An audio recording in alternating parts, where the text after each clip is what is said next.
Hi everyone, can you hear me? Yep.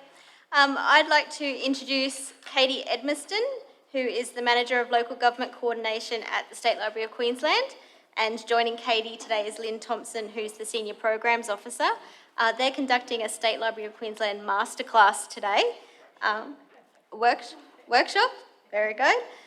They'll be unpacking new annual reporting data and trends and discussing the changing role of libraries in communities, including what the partnership with State Library looks like now and in the future. So welcome, Katie and Lynn.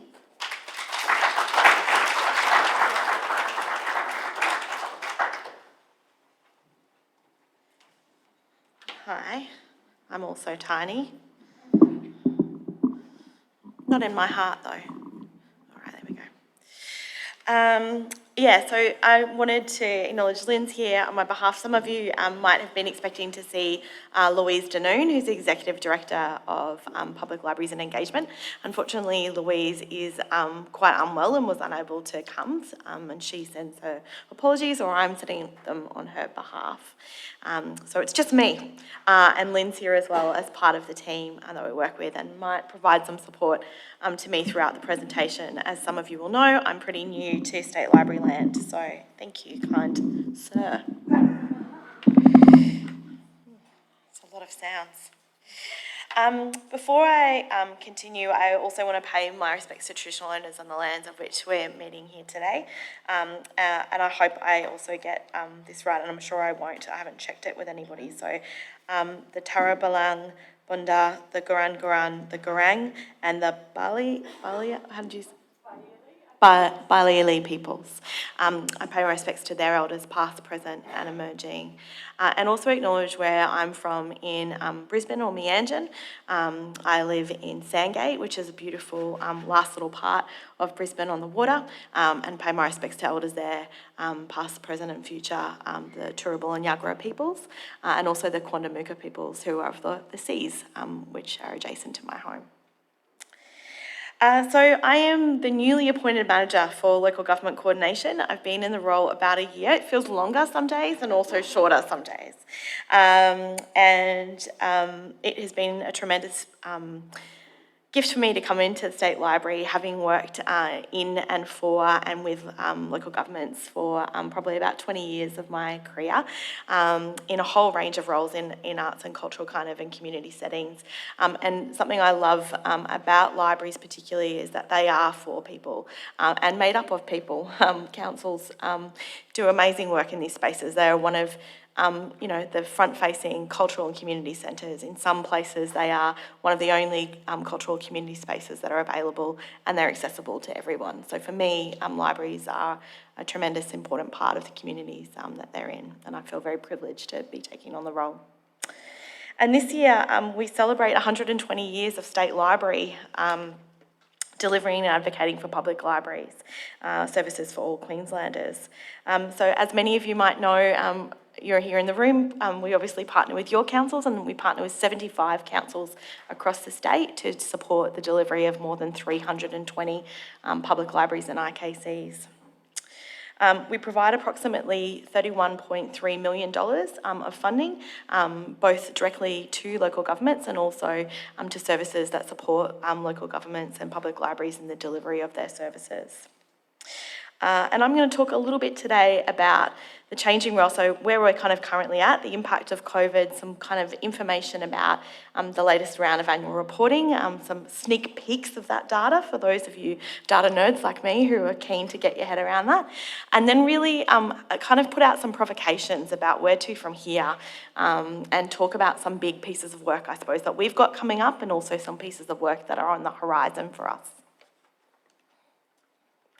So many of you would have been part of the vision for public libraries, which was developed in consultation with public libraries across the state. And there are a number of key sort of focus areas of that work, which is around looking at our deeply local approaches to library services, how we could realise our potential through working together, how we could extend our reach beyond the traditional services of libraries into communities, and also how we could support a future-focused workplace and workforce. Our work is also guided by the State Library Strategic Plan. So we have a number of areas around trusted content, and particularly our area around providing access to trusted content, which is one of our key deliverables for our partnership with public libraries. Creating shared experiences, and we have a key part within our strategic plan around our shared experiences and our partnership with local governments in the delivery of public library services, and future focused people and processes, which really clearly aligns to some of the work that we do in our team that we lead. The other kind of newer piece of strategy or policy, I suppose, that governs and leads our work is the Creative Together roadmap, it's called, because, we like to use different words in state government around different things. So Creative Together is a plan, a 10-year plan for arts and culture. And there are 5 key Creative Together pillars that State Library has a responsibility to deliver on as well. So those include elevating First Nations arts, and we particularly do that by sharing and celebrating First Nations perspectives through language revitalisation, knowledge creation and truth-telling. Activating Queensland's local places and global digital spaces, and again, that has such a clear correlation to the work we do with public libraries and IKCs. Driving social change across the state, and we do that again through a whole range of programs, including creating opportunities for lifelong learning, so particularly through First 5 Forever, increasing awareness and understanding, so particularly through some of our social programs that we've supported. Strengthening Queensland communities, again, that really aligns with our work with public libraries, 320 public libraries, I'm so proud of that, more than at any McDonald's, which I think is the greatest stat ever. There's also some other fun stats I learnt this year about, we have had 5 times as many visitors to public libraries than the combination of visitors to Dreamworld and the Great Barrier Reef this last year, which I was like, taking that home. And that we share our stories and celebrate our storytellers, so those as well. And more recently, we've had a change to our funding methodology, which informs the work or the funding and how we distribute it. So that also aligns around building capability, which is our strong focus around professional development, which many of you are aware of or will have participated in programs. Creating equitable access to information, which is really where we support our funding for statewide collections, for the collections that are distributed and coordinated for SLQs and IKCs. Elevating First Nations library services is a new stream of funding or kind of focus for our area, although it continues our great work with IKCs and Indigenous services across the state. Driving innovation and leadership, which is where a range of our grants and research projects and statewide programs sit, and reaching Queensland families, which obviously is through our First 5 Forever program. So that's kind of a context of the work, and then the other big thing I thought we should just mention, which a number of people have, is COVID has been the context of our work the last few years and of all of your work as well. And has had a significant impact not only on our communities, on our councils, but also on the delivery of our services and programs.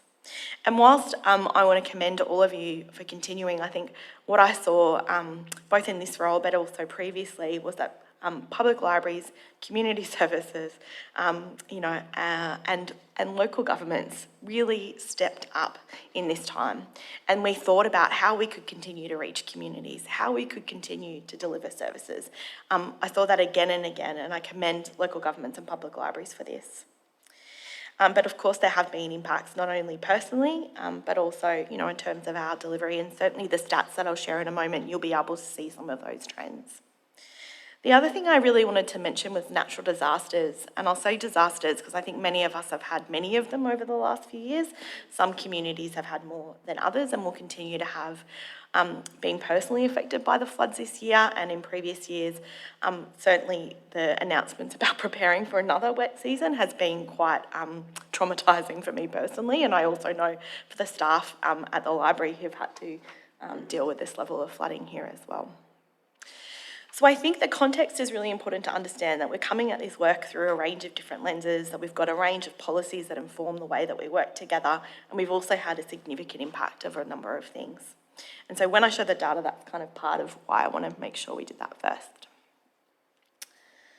So this is a bit of an overview of the last 4 years of data, and so something I've done since I've started coming into the team is really looking at the data across a number of years, because I, like many of you, I'm sure, am a little bit of a data nerd, and I didn't know I was going to be that girl, but here I am.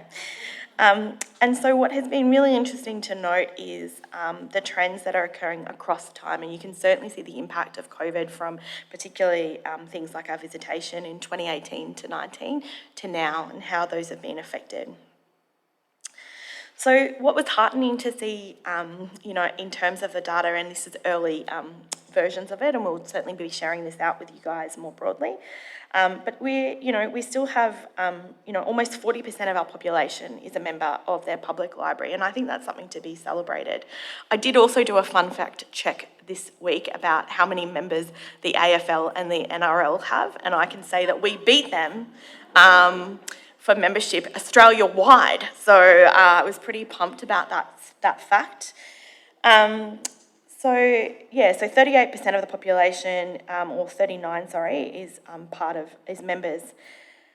Physical visits for libraries was 13 million in the last year, and that has actually been an increase from the previous year.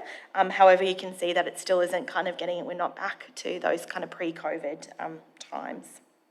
Collection usage has almost returned to pre-COVID levels, and I think that's really interesting, and certainly speaks to some of the amazing and diverse ways that people ensured communities could still access materials, whether it was through drop-offs, whether it was through click and collect, whether it was through, distribution in other ways, online content. So I think certainly we saw, it's fantastic to see that statistic return to that. And physical program attendances are at about 840,000, which is an increase but again, nowhere near what we had previously had. I have noted that in the table we have included both program attendances that are inclusive of online, and so that's why the data is different. So what does this kind of mean? And again, context is interesting. So when I kind of reviewed this against the standards that we had collectively created as a group, percentage of councils that are not meeting standards this year based on the annual data. So at the moment, the membership standard, 73% of individual councils aren't meeting membership standards. As a state, we aren't meeting the benchmark for our membership standard. Our physical visits are still well below the standard of what we had suggested. Our collection usage is also up, so 66% still not meeting collection standard, and program attendance was 74% not meeting the standard. And so I think this is really interesting context for us to think about, not only in terms of the standards and what they are and how we've set them, and maybe we need to rethink those benchmarks that we've set at some point in the context of what we've been through, but also to think about if we aren't all meeting that, what would it take for those standards to be met at a local level, but also at a state level. And so that's kind of the provocation of this next part of the conversation. We had talked about this being in a workshop, and then I saw it as a masterclass, and I was like, I am not here to do that. Because actually all of you are the people who will understand how to how we respond. So I am not the master, I'm not the person that's going to come up with a solution out of this. All of you need to be part of that decision. And we have to do this collectively because as a group, there are many smarter brains in this room than mine. So I thought I'd share with you some of the ways that we're trying to further evaluate and consider our work, and then raise a number of provocations for you to consider. So to respond to the challenges, particularly around visitation to public libraries, State Library has started to take a strategic approach to the work that we are investing in through our Driving Innovation and Leadership stream. Over the next 2 years, we're implementing a strategic initiative that we're calling Love Your Library, which will deliver several interconnected projects, including research, marketing and advertising campaigns, and advocacy work, which will aim to increase visitation in your local libraries, as well as deepen our engagement with Queensland Public Libraries and Indigenous Knowledge Centres. The first stage of this work is a market research project, and some of you probably would have seen that announced through our distribution list or through our newsletter. And essentially that work is being run by Proof Research, and the first stage of the work is going to look at both a qualitative focus groups. So they're doing focus groups with a range of current users, lapsed users, non-users of library services, as well as library staff. And there's an EOI that will go out, or it might have gone out while I've been, again, I'm trying to keep hold of so many things on my phone. I think it might have gone out today for staff to take part in that. And there'll also be a whole of statewide online visitor survey, and we encourage you to get your visitors and communities to take part in that. Essentially, that research is really starting to unpick and unpack why do people go to libraries, who's going, who isn't going, what's the current level of awareness about what your library service offers, what segments of your community aren't visiting libraries, what are the barriers to people engaging with their local library service and what could make it more appealing for them, and what do we need to do in terms of increasing visitation, engagement and membership. I should say that this survey isn't looking at evaluating any local service. It is as a statewide, and it will be, the data that we receive will be de-identified, so it really will be about that kind of bigger picture, understanding why people are using or accessing their libraries. So my provocation to you guys will be to think about some of those things in the next part of our conversation. The other piece of work that we're doing at the moment is reviewing or evaluating First 5 Forever. So as many of you will know, First 5 Forever commenced as a $20 million 4-year initiative in 2018. 4 years before that. In 2018, Queensland Government announced ongoing funding as part of it. So what's great about the current, so just so everyone's clear, sometimes we get confused or phone calls, the program is an ongoing funding in the same way as public library funding is ongoing. And so that creates such security and surety, particularly when we know that much of the funding in larger councils and other places as well is used to employ dedicated staff. So it's a fantastic program to be able to support that. We know the impact for COVID was particularly hard on First 5 Forever, given the kind of restrictions that were made in place.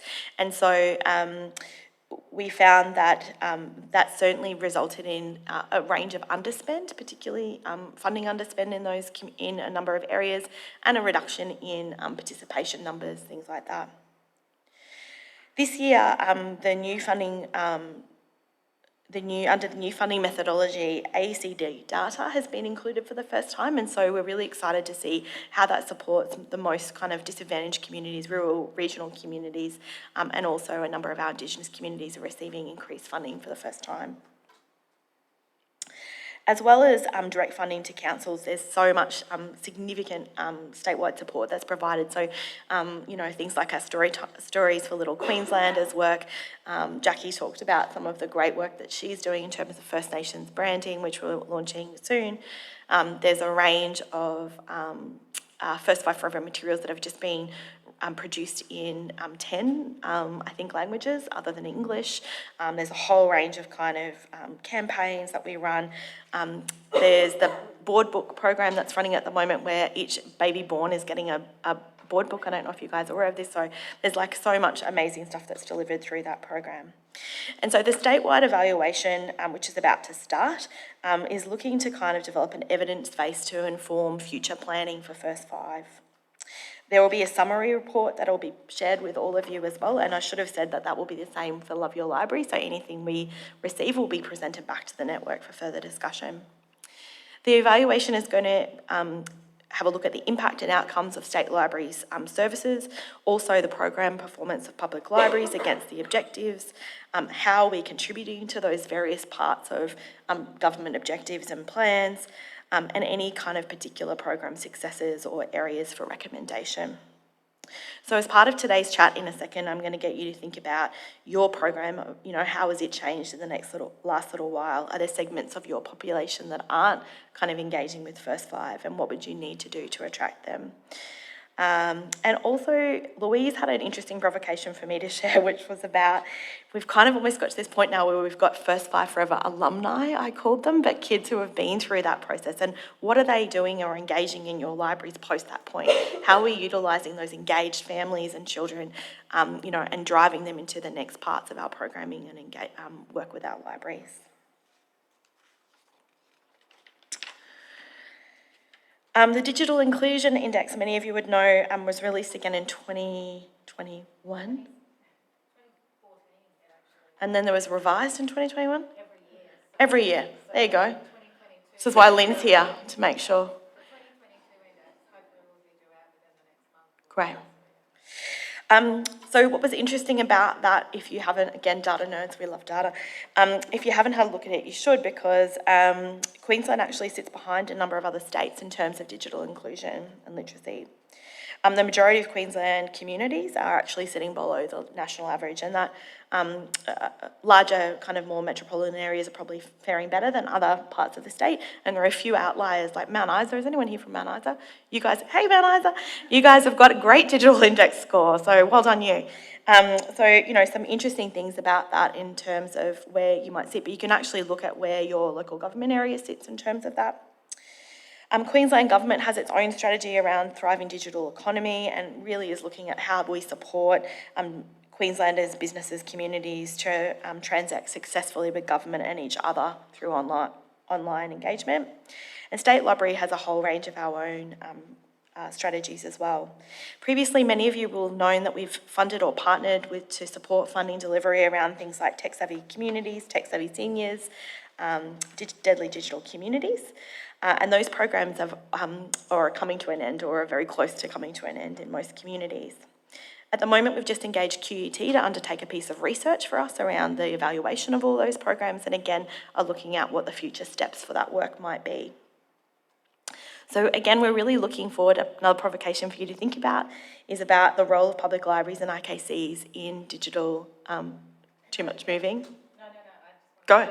Go, Lynn, go. Come up here.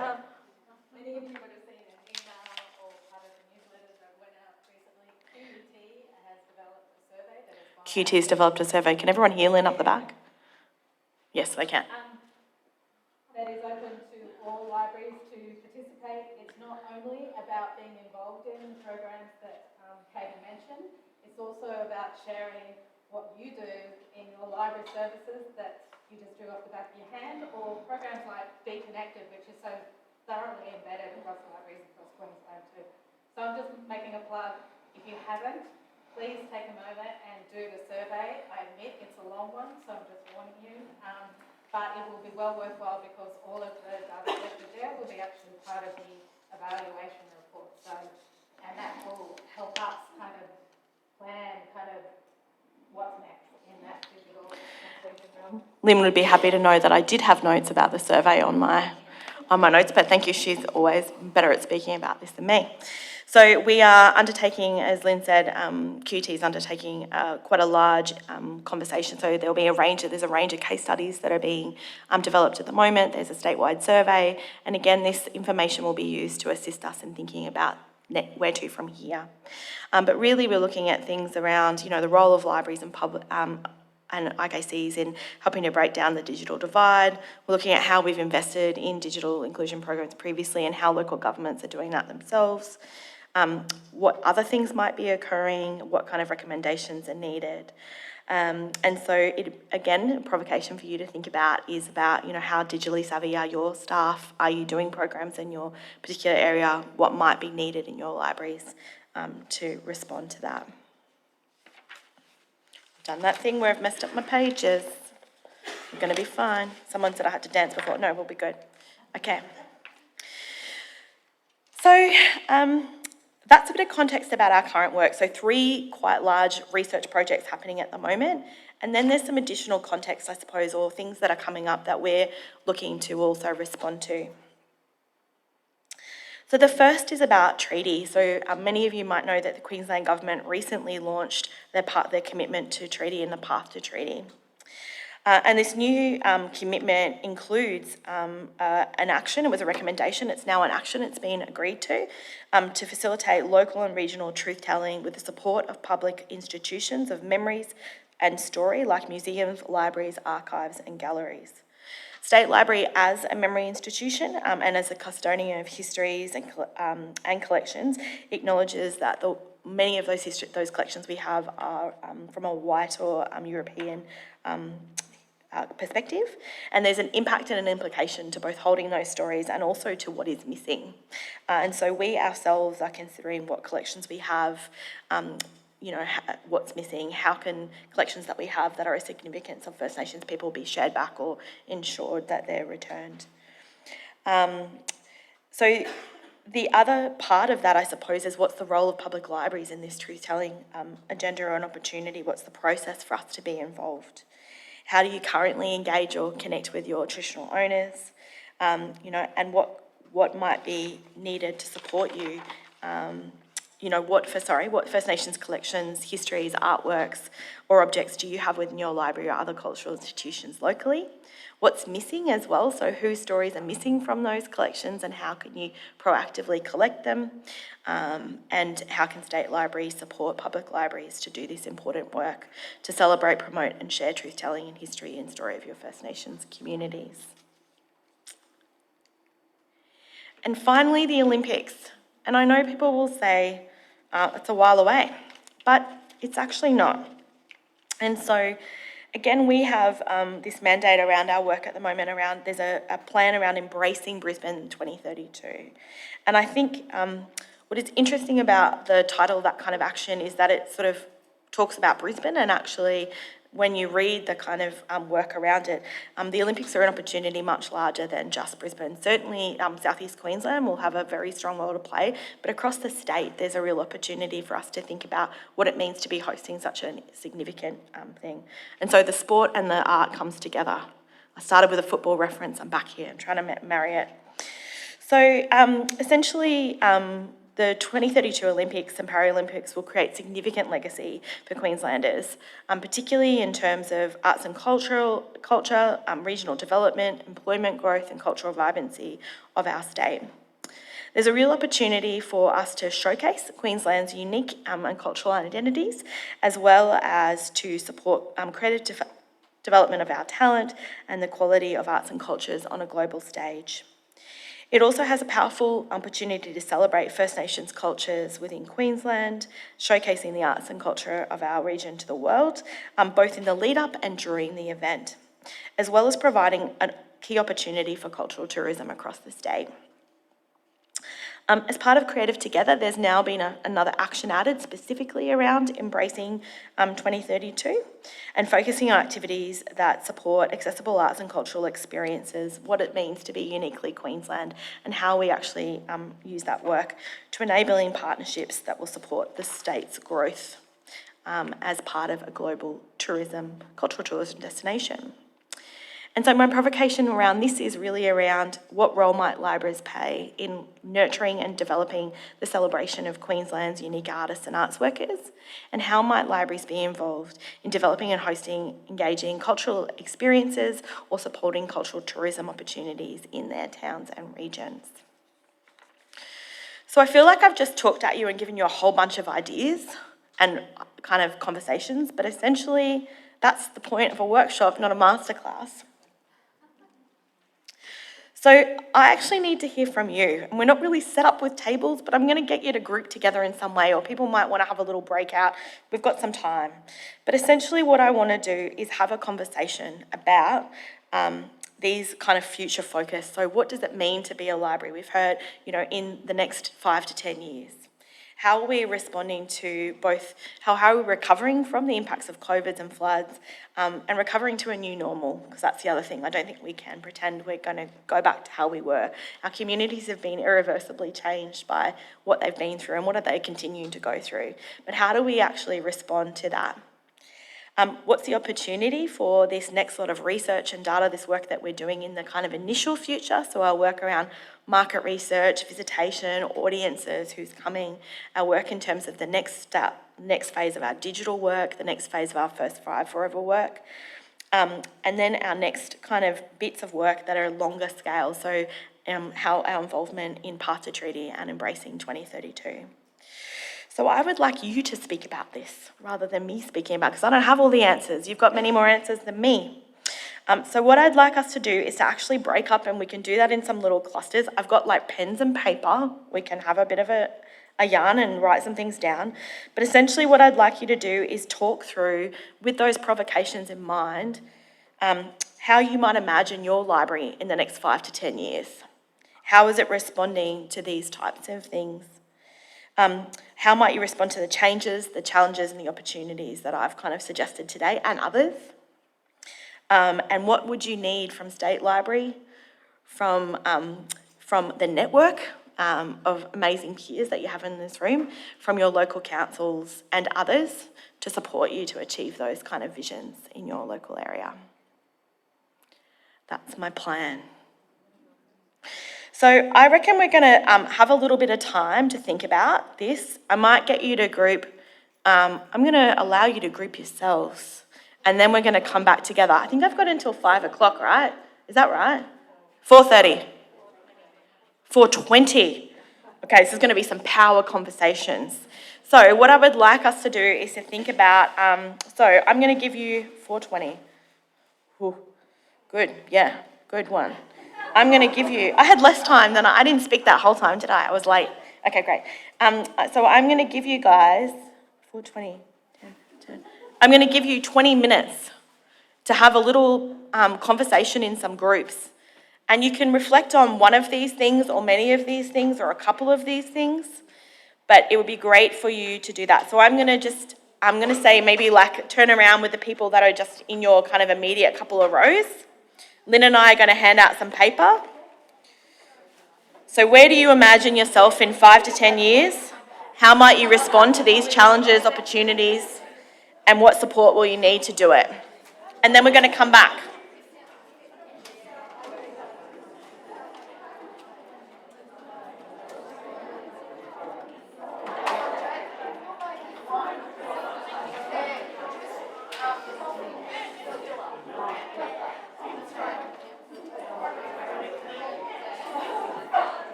So now you've all met each other, hopefully. Thinking through, you've got maybe 15 minutes, 20 minutes to talk about these kind of provocations. So changes, challenges, opportunities, this kind of work. 5 to 10 year kind of vision for your local area. How do you respond to some of that? And what do you need to do that? And then we're going to get you to report back. Thanks.